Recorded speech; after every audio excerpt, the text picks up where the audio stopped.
ناظرین کرام، وہ کون سی جگہ ہے جہاں اللہ تعالیٰ موجود نہیں ہے؟ حضرت علی رضی اللہ تعالیٰ عنہ سے یہودیوں کا انتہائی مشکل سوال۔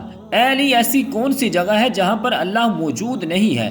یہودی جانتے تھے کہ علی علم کا سمندر ہے، اس لیے آپ کو سب کچھ معلوم ہوتا ہے، لیکن اس سوال کا جواب حضرت علی نہیں دے پائیں گے۔ ناظرین کرام، اللہ تعالیٰ نے حضرت علی رضی اللہ تعالیٰ عنہ کو عقل و خرد کی اس قدر اعلیٰ صلاحیتوں سے نوازا تھا کہ جو مسائل دوسرے حضرات کے نزدیک پیچیدہ سمجھے جاتے تھے، انہی مسائل کو آپ آسانی سے حل فرما دیتے تھے۔ اکابر صحابہ کرام رضوان اللہ علیہم اجمعین ایسے اوقات سے پناہ مانگتے تھے کہ جب کوئی مشکل مسئلہ پیش آ جائے اور اس کے حل کے لیے حضرت علی رضی اللہ تعالیٰ عنہ موجود نہ ہوں۔ ایک دفعہ یہودیوں کی جماعت حضرت علی رضی اللہ تعالیٰ عنہ کے پاس آئی اور وہ حضرت علی رضی اللہ تعالیٰ عنہ کے علم اور دانائی کے مقام سے واقف تھے کہ اگر کسی طریقے سے وہ حضرت علی رضی اللہ تعالیٰ عنہ کو علمی بنیاد پر شکست دے دیں تو اس سے مسلمانوں کو شرمندگی ہوگی اور ہر طرف ہمارا ڈنکا بجنے لگے گا۔ اس یہودی جماعت نے یہ بھی منصوبہ بنایا کہ ہم نہ صرف آپ سے سوال کریں گے بلکہ آپ سے سوال آپ کی کتاب یعنی قرآن مجید سے نہیں بلکہ اپنی کتاب یعنی تورات سے کریں گے۔ اس جماعت نے من ہی من میں یہ سوچ لیا تھا کہ اگر حضرت علی رضی اللہ تعالی عنہ ہماری شرائط کے مطابق تورات سے جواب دینے پر راضی ہو بھی جاتے ہیں تو یہی ہماری جیت ہوگی، لیکن کیسے؟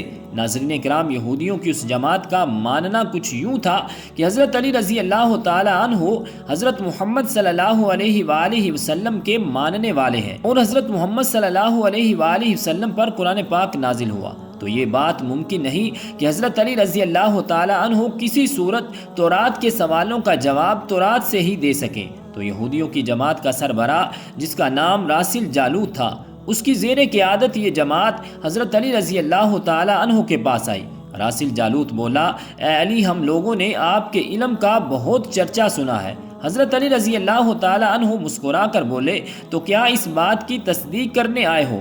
تو راسل جالوت بولا، ہم آپ سے چند سوالات کریں گے، آپ کو ان سوالوں کا جواب ہماری کتاب یعنی تورات سے دینا ہوگا، اور اگر آپ نے سب کے سامنے ہمارے سوالوں کے جواب دے دیے تو ہم آپ کو باب العلم مان لیں گے۔ حضرت علی رضی اللہ تعالی عنہ نے مسکرا کر جواب دیا کہ میں فی الحال اس بات سے بالکل غافل ہوں کہ تم لوگ کیا سوالات کرو گے اور تم کیا سوچ کے آئے ہو۔ اگر میں تمہارے سوالوں کا جواب دینے میں کامیاب ہو گیا تو کیا تم لوگ دین اسلام قبول کرو گے؟ یہودی اس بات پر آمادہ ہو گئے کہ اگر ان کے تمام سوالوں کے جواب انہیں تورات سے مل گئے تو وہ یہودی مذہب چھوڑ کر اسلام قبول کر لیں گے، اور یہ اس بات کی دلیل ہوگی کہ جن سے آپ نے علم سیکھا ہے وہ یقیناً اللہ تعالیٰ کی طرف سے بھیجے گئے سچے نبی ہیں۔ ناظرین کرام، اب تمام معاملات طے پا چکے تھے اور پورا مجمع خاموش ہو کر بیٹھ چکا تھا۔ سوالوں کا سلسلہ شروع ہوا۔ یہودی عالم راسل جالوت نے مجمع کی جانب دیکھا اور علم کے تکبر سے بھرپور لہجے میں سوال کیا، اے علی، یہ بتائیے وہ کون سی چیز ہے جو خدا کے لیے نہیں ہے؟ یہودی جانتے تھے کہ مسلمانوں کی کتاب میں درج ہے کہ ہر چیز اللہ تعالیٰ کے لیے ہے، اور اس بات کا جواب حضرت علی رضی اللہ تعالی عنہ کے لیے دینا ناممکن ہوگا۔ مجمع میں بیٹھے تمام افراد سوچ میں ڈوب گئے کہ کائنات میں کوئی ایسی چیز بھی ہے جو اللہ کے لیے نہ ہو۔ تب حضرت علی رضی اللہ تعالی عنہ نے بغیر کسی توقف کے فرمایا کہ تم جاننا چاہتے ہو کہ وہ کون سی چیز ہے جو اللہ کے لیے نہیں ہے؟ تو اس کا جواب ہے شرک۔ اللہ تعالیٰ ہر قسم کے شرک سے پاک ہے۔ تمام مجمع جو بیٹھا سن رہا تھا بے ساختہ واہ واہ کہہ اٹھا۔ ناظرین کرام، اب راسل جالوت نے دوسرا سوال کیا، اے علی، یہ بتائیے کہ وہ کون سی جگہ ہے جہاں اللہ تعالیٰ موجود نہیں ہے؟ حضرت علی رضی اللہ تعالی عنہ نے اس کو فوراً جواب دیا کہ اللہ تعالیٰ ہر جگہ موجود ہے۔ اس پر جالوت بولا، اس سوال کا جواب آپ ہمیں ہماری کتاب سے دیں۔ حضرت علی رضی اللہ تعالی عنہ نے فرمایا کہ کیا تمہاری کتاب میں یہ نہیں لکھا کہ حضرت موسیٰ علیہ السلام کے پاس ایک فرشتہ آیا اور حضرت موسیٰ علیہ السلام نے اس سے پوچھا کہ تم کہاں سے آئے ہو؟ تو اس نے جواب دیا کہ میں 7ویں آسمان سے آپ کے پاس حاضر ہوا ہوں۔ اتنے میں حضرت موسیٰ علیہ السلام کے پاس دوسرا فرشتہ آیا۔ حضرت موسیٰ علیہ السلام نے اس سے پوچھا کہ تم کہاں سے آئے ہو؟ اس نے جواب دیا، میں زمین کے 7ویں طبق سے آپ کے پاس حاضر ہوا ہوں۔ حضرت موسیٰ علیہ السلام نے پہلے فرشتے سے پوچھا، 7ویں آسمان میں تمہارے قریب کون تھا؟ فرشتے نے جواب دیا میرے قریب میرا رب تھا۔ حضرت موسیٰ علیہ السلام نے زمین سے آنے والے دوسرے فرشتے سے پوچھا کہ تمہارے قریب کون تھا؟ تو اس نے جواب دیا میرے قریب میرا رب تھا۔ تو اس سے یہ معلوم ہوا کہ بلندیوں کی انتہا ہو یا گہرائیوں کی انتہا، اللہ رب العزت ہر جگہ موجود ہے۔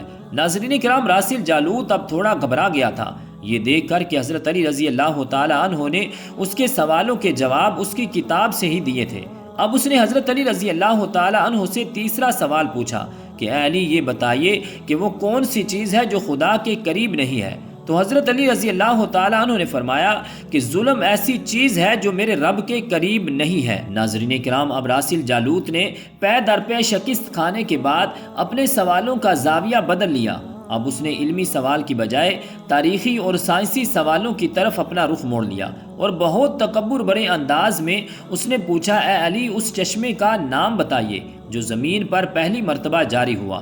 حضرت علی رضی اللہ تعالیٰ عنہ بولے کہ اس چشمے کو چھوڑو، پہلے یہ بتاؤ کہ تمہارے دل میں کیا ہے؟ اور تمہارے دل میں یہ ہے کہ وہ چشمہ بیت المقدس کی ایک چٹان کے نیچے ہے۔ راسل جالوت کے منہ سے بے ساختہ نکلا ہاں۔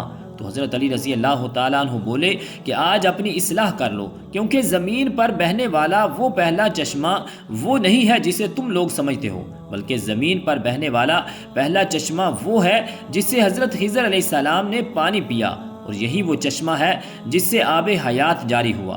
ناظرین کرام، راسل جالوت اب مزید گھبرا گیا تھا۔ اس نے گھبراہٹ میں حضرت علی رضی اللہ تعالیٰ عنہ سے ایک اور تاریخی سوال کیا کہ اے علی یہ بتائیے کہ وہ کون سا پتھر ہے جو آسمان سے پہلی دفعہ اتارا گیا؟ حضرت علی رضی اللہ تعالیٰ عنہ نے جواب دینے سے پہلے ایک جملہ کہا، یقیناً تم لوگوں کے ذہنوں میں پہلا پتھر وہ ہے جو بیت المقدس میں نصب ہے، لیکن تم اس بات کو کیوں بھول جاتے ہو کہ خانہ کعبہ بیت المقدس سے کہیں پرانا ہے، اور حجر اسود اسی وقت نصب کیا گیا جب خانہ کعبہ پہلی دفعہ تعمیر ہوا تھا، اور وہی پہلا پتھر ہے۔ یہودی آپ کے جوابات سن کر ہمت نہ کر سکے کہ انہیں غلط قرار دیں، کیونکہ آپ ہر جواب انتہائی دلیل کے ساتھ دے رہے تھے اور ان کی اصلاح بھی کرتے جا رہے تھے۔ اب کی بار راسل جالوت نے سوال پوچھا کہ یہ بتائیے کہ وہ کون سی چیزیں ہیں جو مسلسل کم اور زیادہ ہوتی رہتی ہیں؟ حضرت علی رضی اللہ تعالیٰ عنہ بغیر کسی توقف کے بولے کہ تم اپنے ماہ و سال پر غور کرو تو تمہیں خود ہی اس سوال کا جواب مل جائے گا۔ راسل جالوت نے پوچھا وہ کیسے؟ آپ نے فرمایا کوئی دن اگلے دن کے برابر نہیں ہوتا، اسی طرح گزشتہ رات اگلی رات کے برابر نہیں ہوتی، یہی دو چیزیں ہیں جو مسلسل کم اور زیادہ ہوتی رہتی ہیں۔ راسل جالوت نے جواب سن کر حضرت علی رضی اللہ تعالیٰ عنہ سے ایک اور سوال کیا کہ زندہ رہنے کی پہچان سانس لینا ہے، کیا کائنات میں کوئی چیز ایسی بھی ہے جو سانس لیتی ہے مگر زندہ نہیں ہے؟ حضرت علی رضی اللہ تعالیٰ عنہ نے فرمایا کہ صبح جب نکلتی ہے تو سانس لیتی ہے، حالانکہ صبح کے پاس نہ روح ہے نہ جان۔ یہ سن کر وہ جلدی جلدی بولا اچھا یہ بتائیے کہ دنیا میں وہ کون سی جگہ ہے جہاں سورج کی کرنیں ایک دفعہ تو پڑیں لیکن دوبارہ اس جگہ کبھی سورج کی کرنیں نہیں پہنچ سکی؟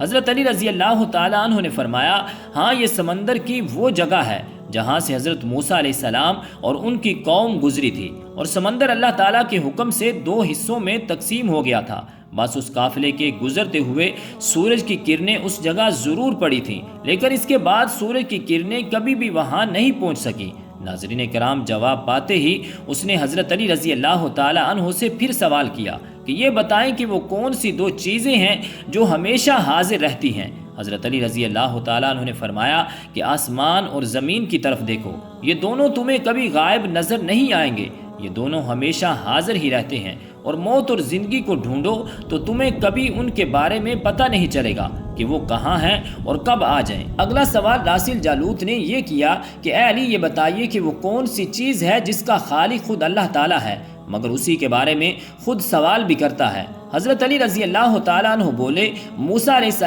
السلام کا عصا مبارک جس کا خالق خود اللہ تعالیٰ ہے، اور اس عصا کے بارے میں اس نے خود موسیٰ علیہ السلام سے سوال بھی کیا اور پوچھا کہ اے موسیٰ یہ آپ کے ہاتھ میں کیا ہے؟ پھر اس نے اگلا سوال کیا کہ بیت اللہ کا طواف تو ذی حیات کرتے ہیں، لیکن اس بے جان چیز کے بارے میں بتائیں جس نے بیت اللہ کا طواف کیا۔ حضرت علی رضی اللہ تعالیٰ عنہ بلا توقف بولے کہ کشتی نوح ایک ایسی بے جان چیز ہے جو طوفان کے دوران اس مقام پر پہنچی جہاں بیت اللہ ہے، تو اس نے اس کے گرد 7 چکر لگائے، اس نے باب العلم حضرت علی رضی اللہ تعالی عنہ سے کئی سوال کیے اور تمام کے جواب آپ نے بالکل ٹھیک بلا توقف دیے۔ تو مجمع میں بیٹھا ہوا ایک یہودی بولا کہ حضرت دنیا میں ہر شخص سوچ کے جواب دیتا ہے، لیکن آپ تو ہر سوال کا جواب بلا توقف دے رہے ہیں۔ تو حضرت علی رضی اللہ تعالی عنہ نے اس سوال کے بدلے اس یہودی سے ایک سوال کیا، بتاؤ تمہارے ہاتھ میں کتنی انگلیاں ہیں؟ اس نے فوراً جواب دیا 5۔ حضرت علی رضی اللہ تعالی عنہ نے فرمایا تو نے بھی بلا توقف میرے سوال کا جواب دے دیا۔ اس یہودی نے کہا یا علی یہ کیسی بات ہوئی، مجھے معلوم ہے کہ میرے ہاتھ میں 5 انگلیاں ہیں۔ یہ سن کر حضرت علی رضی اللہ تعالی عنہ نے مسکراتے ہوئے کہا کہ مجھے بھی یہ سارے علم ایسے ہی معلوم ہیں جیسے تجھے یہ معلوم ہے کہ تیرے ہاتھ میں 5 انگلیاں ہیں۔ یہودی نادان نہیں جانتے تھے کہ باب العلم کے پاس کائنات کے رازوں کا علم ہے، لیکن جب انہیں تمام سوالات کے جواب ٹھیک ٹھیک مل گئے تو راسل جالوت سمیت تمام گروہ نے کلمہ پڑھا اور سب کے سب دائرہ اسلام میں داخل ہو گئے۔ تو رب ذوالجلال کی بارگاہ اقدس میں دعا ہے کہ خالق کائنات ہمیں حضرت علی رضی اللہ تعالی عنہ سے سچی پکی محبت کرنے کی توفیق اور ہمت عطا فرمائے، آمین بجاہ النبی الکریم الامین۔